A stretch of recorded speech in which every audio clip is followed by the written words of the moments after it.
Hello everybody, welcome back to my channel Keerthika's kitchen.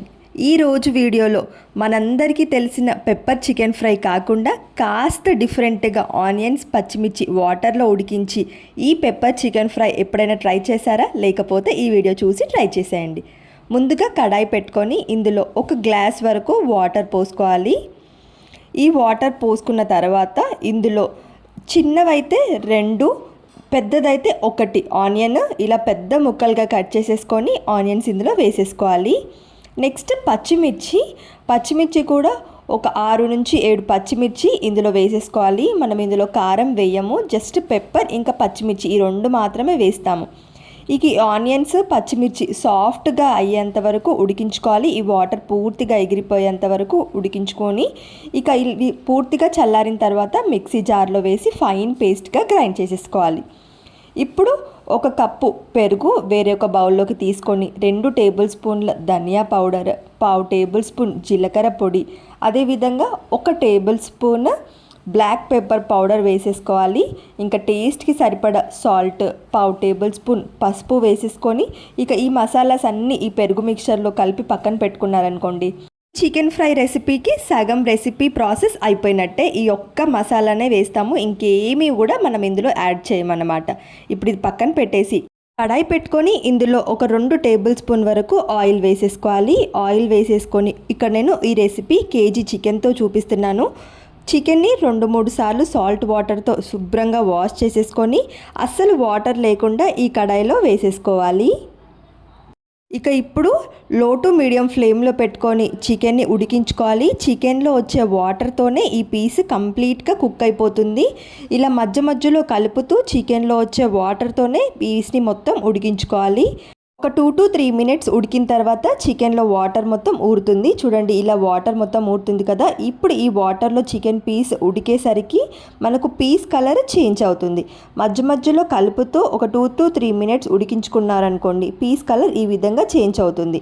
ఏదైనా ఒక wooden stick కానీ spatula తీసుకొని మధ్యలో కలుపుతూ ఈ చికెన్ పీసెస్ అన్నిటినీ కూడా ఫ్రై చేసేసుకోవాలి. 60 to 70% ఉడికించుకొని ఫ్రై చేసేసుకుంటే మనకు సరిపోతుంది. ఇక ఇలా ఫ్రై చేసుకున్న చికెన్ పీసెస్ని ఇప్పుడు వేరే ఒక బౌల్లోకి ట్రాన్స్ఫర్ చేసేసుకోవాలి. ఆయిల్ లేకుండా ఓన్లీ చికెన్ పీసెస్ మాత్రమే వేరే ఒక బౌల్లోకి ట్రాన్స్ఫర్ చేసేసి పక్కన పెట్టేసుకోవాలి. ఇక నెక్స్ట్ ఇప్పుడు అదే కడాయిలో ఇంకా ఆయిల్ ఏమీ వేయవసరం లేదు, మనం ముందుగానే ఆయిల్ వేసాం కాబట్టి ఇందులో 1 టేబుల్ స్పూన్ ఫ్రెష్గా దంచుకున్న అల్లం వెల్లుల్లి పేస్ట్ వేసి మంచి స్మెల్ వచ్చేంత వరకు ఫ్రై చేసేసుకోవాలి.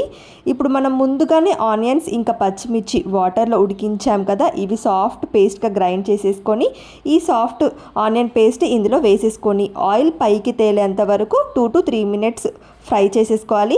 చూడండి, కన్సిస్టెన్సీ ఈ విధంగా దగ్గరగా అయ్యేంత వరకు ఫ్రై చేసుకొని ఇందులో ఇప్పుడు మనం ముందుగానే ఫ్రై చేసి వేరే ఒక బౌల్లోకి తీసుకున్న ఈ చికెన్ పీసెస్ కూడా వేసేసుకోవాలి. ఇలా వన్స్ చికెన్ పీసెస్ వేసిన తర్వాత ఒక 2 to 3 మినిట్స్ ఫ్రై చేసేసుకోవాలి. ఈ ఆనియన్ పేస్ట్ మొత్తం చికెన్ పీసెస్కి పట్టిన తర్వాత ఇందులో మనం ముందుగానే కలిపి పెట్టుకున్న ఈ పెరుగు మిక్చర్ ఉంది కదా, ఇది కూడా వేసేసుకోవాలి. అంతే, ఒక్క మసాలా తప్ప మనం ఇందులో ఇంకా ఎటువంటి ఇంగ్రీడియంట్స్ కూడా వేయము. ఇలా ఈ పెరుగు మొత్తం పీసెస్కి పట్టే విధంగా ఒక 2 నిమిషాలు కలుపుకున్న తర్వాత ఇక ఇప్పుడు క్యాప్ పెట్టేసి ఉడికించుకోవాలి. క్యాప్ పెట్టేసి లో టు మీడియం ఫ్లేమ్లో ఉడికించుకోవాలి. అలా అయితే ఈ మసాలా పౌడర్స్ ఫ్లేవర్స్ అన్నీ కూడా చికెన్ పీసెస్కి పడుతుంది. అప్పుడు చికెన్ పీసెస్ కూడా చాలా టేస్టీగా ఉంటాయి, జ్యూసీగా ఉంటాయి. లో టు మీడియం ఫ్లేమ్లో పెట్టుకొని ఉడికించుకోవాలి. మధ్యలో కలుపుతూ ఆయిల్ పైకి తేలేంత వరకు కూడా లో టు మీడియం ఫ్లేమ్లో పెట్టుకొని క్యాప్ పెట్టుకొని ఉడికించుకోవాలి. ఇలా ఉడికించుకోవడం వలన ఈ ఫ్లేవర్స్ అన్నీ కూడా పీసెస్కి బాగా అబ్జర్వ్ అవుతాయి. ఇలా ఆయిల్ పైకి తేలి ఈ కన్సిస్టెన్సీ మొత్తం దగ్గరగా వచ్చేంత వరకు ఈ ప్రాసెస్ మొత్తం కూడా లో టు మీడియం ఫ్లేమ్లో పెట్టుకొని దగ్గరగా అయ్యేంత వరకు ఉడికించుకోవాలి.